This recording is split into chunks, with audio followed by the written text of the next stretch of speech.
En un valle olvidado, una madre y su hijo sobreviven solo con fe, hasta que una decisión cambia sus destinos para siempre. Esta no es solo una historia. Es una prueba de que dar sin esperar transforma vidas. Bienvenidos a Puentes del Corazón. El valle despertaba antes que el sol.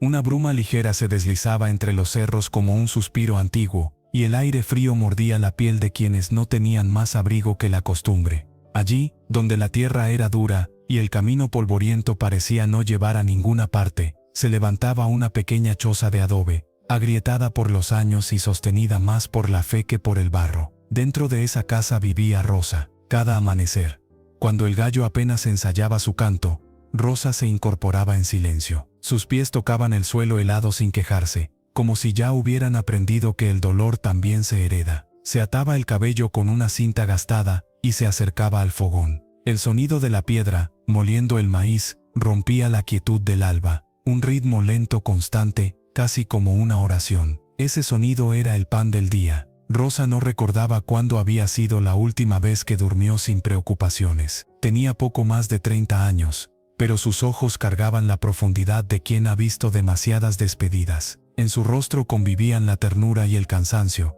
como si ambos hubieran hecho un pacto silencioso para no abandonarla. A unos pasos de ella, envuelto en una manta fina, dormía Mateo, su hijo de 9 años. El niño se movía inquieto, como si incluso en sueños sintiera el peso de una vida que le había pedido madurar demasiado pronto. Rosa lo miraba a veces mientras molía el maíz, preguntándose en qué momento dejó de ser un bebé y empezó a ser su compañero. Cuando el primer rayo de sol se colaba por la rendija de la puerta, Mateo abría los ojos. «¿Ya es hora, mamá?», preguntaba con la voz aún adormecida. Rosa sonreía. Siempre sonreía para él. «Todavía no, mi amor. Pero si quieres ayudarme, ve por el canasto». Mateo se levantaba rápido, orgulloso de ser útil. Tomaba el canasto de mimbre, grande para su tamaño, y lo colocaba junto a las tortillas aún tibias. Sus manos pequeñas las acomodaban con cuidado, como si supiera que cada una representaba una oportunidad, una esperanza, un día más. El camino hacia el pueblo era largo. Avanzaban despacio, Rosa con el rebozo bien ajustado, y Mateo cargando el canasto con esfuerzo. A veces el viento soplaba fuerte, levantando polvo que se metía en los ojos y en el alma. En esos momentos, Mateo apretaba los dientes, pero no se quejaba. Aprendió pronto que el silencio también alimenta. «Mamá», dijo una mañana, señalando las casas grandes al fondo del camino, «algún día vamos a vivir en una de esas». Rosa siguió caminando. No respondió de inmediato. Sabía que cualquier palabra podía convertirse en una promesa que no estaba segura de cumplir. «No lo sé, hijo», dijo al fin, «pero sí sé algo: mientras estemos juntos, no estamos solos». Mateo frunció el ceño. Había preguntas que no se decían, pero que pesaban igual. La más grande tenía nombre, aunque nadie lo pronunciara. Su padre, el hombre que una noche se fue sin despedirse, el que prometió volver y dejó el silencio en su lugar. A veces, cuando el frío era más duro que otros días,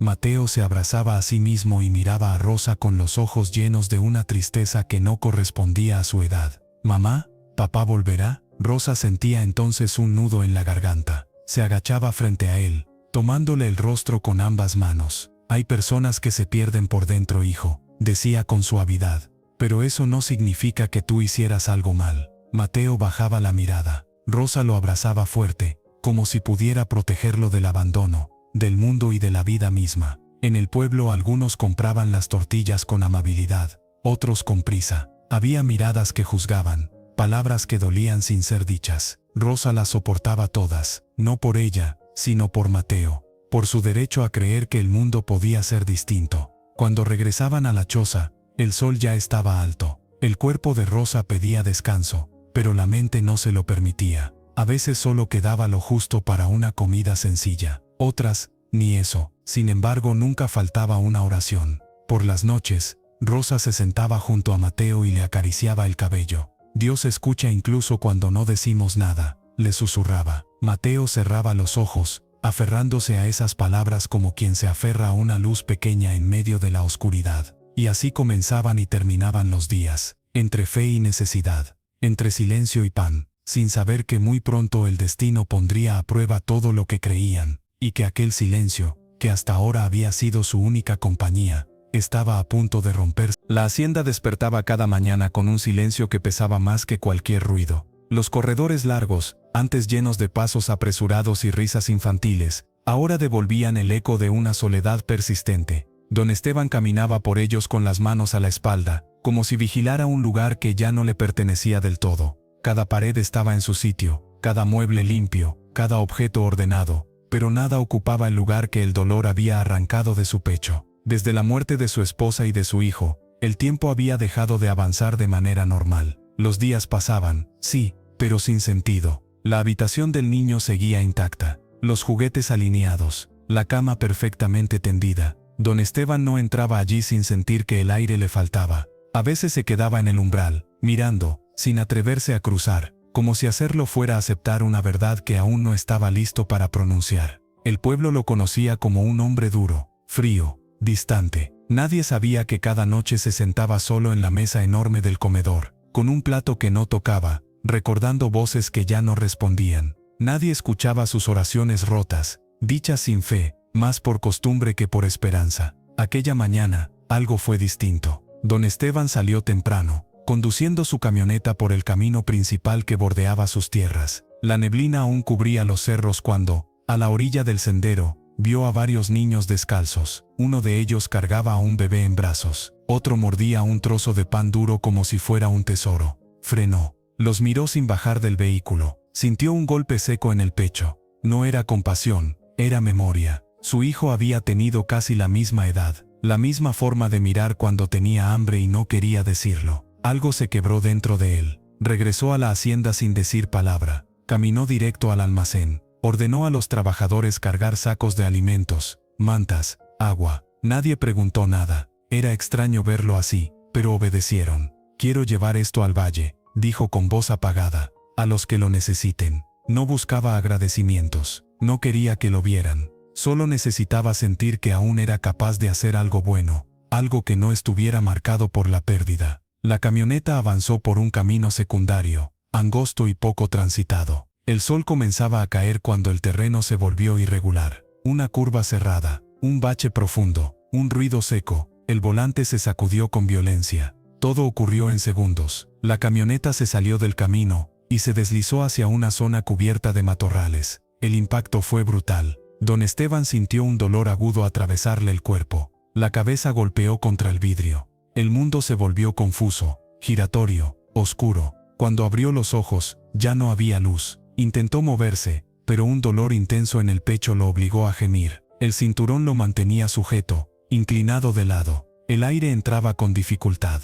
La puerta estaba trabada. El teléfono, lejos, destrozado. «¿Hay alguien?», susurró, sin fuerza. Nadie respondió. La noche cayó despacio, como una condena. El frío comenzó a filtrarse entre las hojas. Don Esteban cerró los ojos por momentos, luchando contra el sueño. Sabía que dormir podía ser peligroso. Por primera vez en años, sintió miedo de verdad. Y entonces, en medio del silencio, escuchó algo que no esperaba: una voz infantil. No era real, o tal vez sí, era la memoria. La risa de su hijo llamándolo desde algún lugar profundo. «Papá». Las lágrimas rodaron sin control. No tenía fuerzas para contenerlas. «Perdóname», murmuró. «No supe cuidarlos». El tiempo pasó sin medida. El dolor se volvió constante. La respiración, más débil. La oscuridad parecía cerrarse sobre él como una manta pesada. Pero justo cuando el cansancio estaba por vencerlo, escuchó un sonido distinto. No era la memoria. Era real. Un roce, un crujido. Algo se movía entre los matorrales. Intentó gritar, pero apenas logró un susurro. «Ayuda». No sabía si alguien lo había oído. No sabía si era demasiado tarde. La noche siguió avanzando. Lejos de allí, sin saberlo, dos vidas humildes seguían su camino de regreso al valle. Y el destino silencioso hasta entonces, comenzaba a tejer el cruce que cambiaría todo. El sol ya se escondía cuando Rosa y Mateo emprendieron el camino de regreso a la choza. El canasto estaba casi vacío, pero el cansancio llenaba sus cuerpos. El valle comenzaba a enfriarse, y el viento arrastraba hojas secas que crujían bajo sus pasos. Mateo caminaba cerca de su madre, en silencio, cuando de pronto se detuvo. «Mamá», susurró, apretando su mano. «¿Escuchaste eso?». Rosa afinó el oído. Entre los arbustos, A un costado del sendero, se oía un sonido apenas perceptible. No era el viento, no era un animal, era un quejido humano, roto, desesperado. El corazón de Rosa dio un salto. Avanzaron con cautela. La luz era escasa, pero suficiente para distinguir una silueta entre los matorrales. Un hombre yacía atrapado, cubierto de polvo y sangre seca. Su respiración era débil, irregular. Tenía el rostro pálido y los ojos cerrados, como si luchara por no caer del todo en la oscuridad. Mateo sintió miedo, un miedo frío que le subió desde los pies hasta la garganta. Instintivamente se aferró a la mano de su madre. «Mamá», dijo con voz temblorosa, «está muy mal». Rosa se arrodilló junto al hombre, tocó su cuello con cuidado. Aún había pulso, débil, pero vivo. Miró alrededor. No había casa cerca, no había nadie más. Por un segundo, el miedo quiso imponerse. ¿Y si era peligroso? ¿Y si no podían ayudarlo? ¿Y si se metían en algo más grande de lo que podían soportar? Pero entonces miró a su hijo, y supo, no podemos dejarlo aquí, dijo con firmeza. Sería condenarlo. Mateo tragó saliva, pero asintió. Con manos pequeñas y temblorosas, ayudó a despejar ramas. Rosa corrió hasta donde habían dejado el viejo carretón, aquel que usaban para cargar leña. Entre los dos, con esfuerzo y jadeos, lograron acomodar al hombre sobre la madera dura. Cada paso era una batalla. El cuerpo del desconocido pesaba más que el cansancio acumulado del día. El sudor les corría por la frente, las piernas les temblaban, pero ninguno soltó. Cuando por fin llegaron a la choza, la noche ya se había instalado por completo. Rosa improvisó una cama con mantas viejas, limpió las heridas con agua tibia, machacó hierbas que había aprendido a usar desde niña. Rezó, no en voz alta, rezó con el alma. Mateo observaba en silencio, pasando trapos limpios, sosteniendo la lámpara de aceite, aprendiendo sin saber lo que ayudar también duele. «No te vayas», le dijo al hombre una noche, sentado junto a él. «Mi mamá dice que cuando alguien se va, deja un hueco que no se cierra nunca». El hombre no respondía. A veces gemía, a veces parecía no respirar por segundos eternos. Rosa pasaba las noches en vela, temiendo que al amanecer ya fuera tarde. El segundo día fue el peor. La fiebre subió, la respiración se volvió errática. Rosa pensó que lo perderían. Mateo se arrodilló junto a la cama, con los ojos llenos de lágrimas. «Dios», susurró, «si estás ahí, no te lo lleves». Rosa lo abrazó fuerte. «Hijo, pase lo que pase, hicimos lo correcto». Esa noche, cuando el gallo aún no cantaba, el hombre se movió. Un susurro rasgó el silencio. «Agua». Rosa se levantó de golpe. Corrió hasta él. Le dio de beber con cuidado. Los ojos del hombre se abrieron apenas. Miró el techo de adobe, confundido. «¿Dónde estoy?», preguntó con voz rota. «A salvo», respondió Rosa. «Está en nuestra casa». Mateo se acercó despacio, como si temiera que el momento se rompiera. «Yo ayudé a traerlo», dijo con timidez. El hombre lo miró. Algo en su mirada cambió. Un destello, reconocimiento o recuerdo. «Gracias», murmuró. «Pensé que no despertaría». Los días siguientes fueron lentos. El hombre que se presentó como Esteban recuperaba fuerzas poco a poco. Hablaba poco, observaba mucho, miraba a Mateo, como si buscara algo perdido. Una tarde, mientras Rosa calentaba sopa, Esteban rompió el silencio. «¿Por qué me ayudaron?», preguntó. «No me conocían». Rosa lo miró con serenidad. «Porque estaba vivo, eso bastaba». Esteban bajó la cabeza. Sus manos temblaron. «Yo tengo tierras, dinero, y aún así estaba muriendo solo». Mateo intervino sin pensar. «Mi papá también se fue, y no volvió». Las palabras quedaron suspendidas en el aire. Esteban levantó la mirada, con los ojos húmedos. «Yo perdí a mi hijo», confesó. «Tenía tu edad».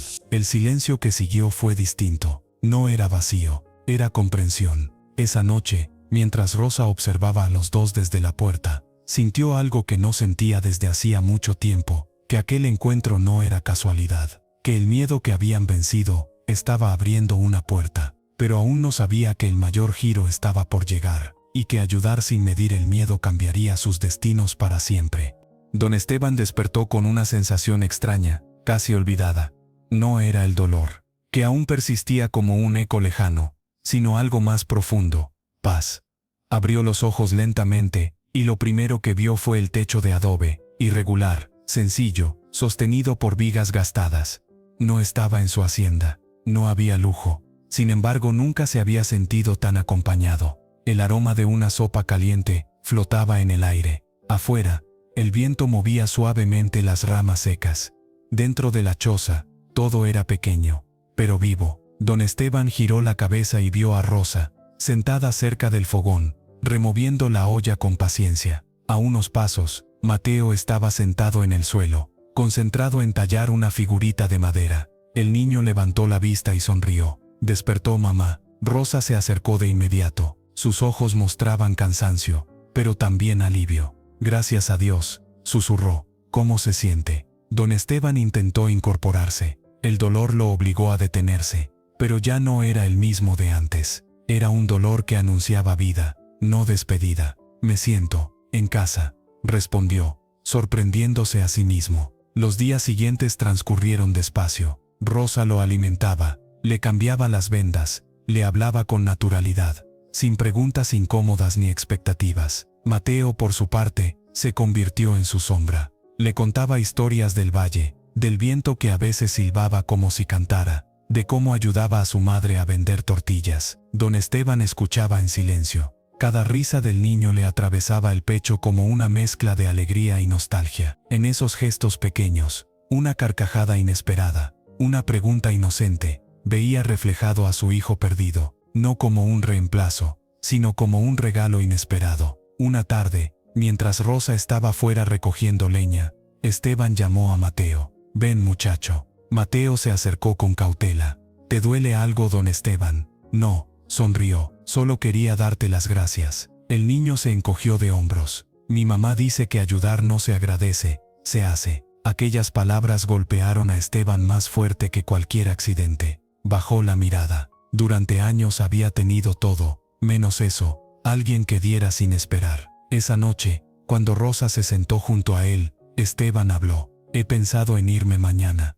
dijo con voz serena. Rosa sintió un nudo en el pecho, no por tristeza, sino por ese miedo silencioso a que las cosas buenas duren poco. Entiendo, respondió. Su vida está en otro lugar. Esteban asintió, pero no dijo nada más. Guardó silencio como quien aún no revela una verdad completa. A la mañana siguiente, pidió salir. Caminó despacio, apoyándose en un bastón improvisado. Rosa y Mateo lo acompañaron hasta el borde del camino. Allí estaba su camioneta, recuperada por sus trabajadores que lo buscaban desde hacía días. Quiero que vengan conmigo, dijo de pronto. Rosa lo miró, confundida. ¿Cómo dice? A la hacienda. Al menos por ahora. Quiero ofrecerte trabajo, Rosa. Un trabajo digno. Y quiero que Mateo estudie. En la ciudad, si así lo desean. Mateo abrió los ojos con asombro. ¿De verdad podría ir a la escuela todos los días? Esteban sonrió. Sí, y aprender todo lo que quieras. Rosa dio un paso atrás. El miedo volvió, disfrazado de duda. Señor Esteban, nosotros no pedimos nada. No queremos caridad. Él negó con firmeza. No es caridad, dijo. Es gratitud, y algo más. Hizo una pausa. Esta casa, señaló la choza, me devolvió algo que creí muerto. No quiero seguir viviendo solo. El silencio se alargó. Rosa miró a su hijo. Mateo lo observaba con esperanza contenida. No le prometo nada, dijo ella al fin. Solo que lo pensaremos. Esteban asintió, respetuoso. Esa noche fue la más difícil. Rosa no durmió. Pensó en el valle, en la choza, en lo poco que tenían y en la posibilidad de algo distinto. No riqueza, futuro. Al amanecer, tomó la decisión. Aceptamos, dijo con voz firme, pero iremos como somos. Esteban sonrió, no de triunfo, sino de alivio. El viaje a la hacienda fue silencioso. Mateo miraba todo con ojos nuevos. Cuando llegaron, la magnitud del lugar lo dejó sin palabras. Las columnas, los jardines, los corredores largos. Pero algo no encajaba. La casa estaba hermosa y vacía. Aquí murió mi familia, confesó Esteban. Desde entonces nada volvió a tener sentido. Mateo dio un paso al frente, sin miedo. Entonces, vamos a llenarla otra vez. Rosa sintió que las lágrimas le nublaban la vista. Y así, sin ceremonias ni contratos, comenzó una nueva vida. No perfecta, no fácil, pero verdadera. Porque el milagro no fue el dinero, ni la casa, ni el trabajo. El milagro nació el día en que alguien ayudó sin medir el miedo, y Dios respondió con un hogar donde nadie lo imaginaba.